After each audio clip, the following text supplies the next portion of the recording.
Your life is getting more expensive, and it's not your fault. Right now, decisions are being made that are quietly taking money out of your pocket. And the crazy part is, you didn't vote for it, you didn't approve it, but you're still paying for it.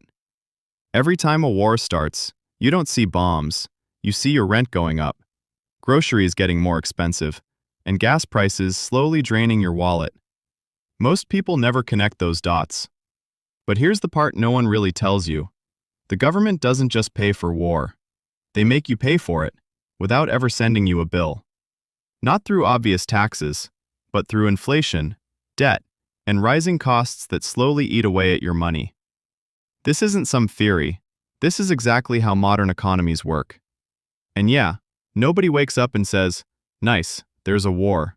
Can't wait to pay more for groceries." But somehow, that's exactly what ends up happening. And once you see it, you can't really unsee it. So let's break it down. War is expensive. Not just expensive, insanely expensive. We're talking trillions of dollars. And no, they're not using a discount coupon for that. Here's where most people get it wrong.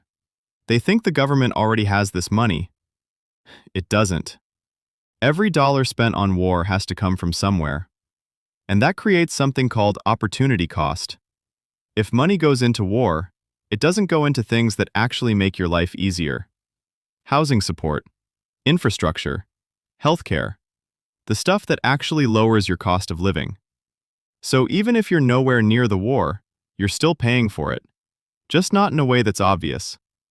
So what happens next? The government borrows money, a lot of it. And to keep things moving, more money gets created. Now here's the problem. More money, but the same amount of goods. So what happens? Prices go up. That's inflation. And this is where it really hits you.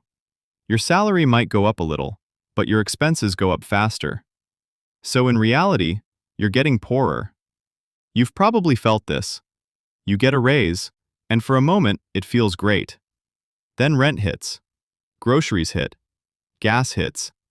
And suddenly you're thinking, wait, where did my money go? Your paycheck goes up, but your lifestyle doesn't. Great deal, right?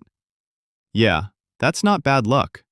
That's inflation doing exactly what it's supposed to do. Your money didn't disappear, it just became less useful. Same number, less power. And it doesn't stop there. War also affects supply, especially oil. When supply chains get disrupted and oil becomes harder to get, prices spike. And when gas prices go up, everything goes up. Transportation, food, services, even your rent. So even if you don't drive much, you're still paying for it. It's built into almost everything you buy. At this point, gas prices don't even shock you anymore. You just stand there, look at the number, and accept it.